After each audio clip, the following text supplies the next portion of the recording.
Hi everybody, మీరు చూస్తున్నది NMR property. నేను మీ నీల మల్లారెడ్డి. మీరు చూస్తున్న ప్రాపర్టీ వచ్చేసి 6 ఎకరాల మామిడి తోట అండి. ఇందులో టేకు చెట్లు కూడా ఉన్నాయి.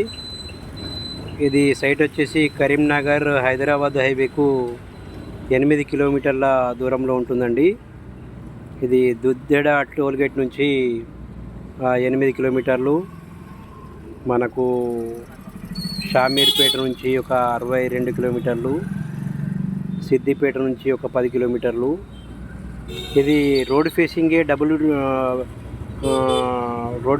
మనకు 350 ఫీట్ల దాకా ఉంటుందండి. డబుల్ రోడ్ అండి ఇది, డాంబర్ రోడ్డు, కంప్లీట్ డబుల్ రోడ్డు. దీని ప్రైస్ వచ్చేసి 1 ఎకరు అది 58 lakhs చెప్తున్నారండి. నెగోషియబుల్ ఉంటుంది. ఇది మనకు వెంచర్ కానివ్వండి, ఫంక్షనల్ కానివ్వండి, రిసార్ట్స్ కానివ్వండి, దేనికైనా మనం ముందు ఉపయోగించుకోవచ్చు. థ్యాంక్ యూ అండి. Thank you very much.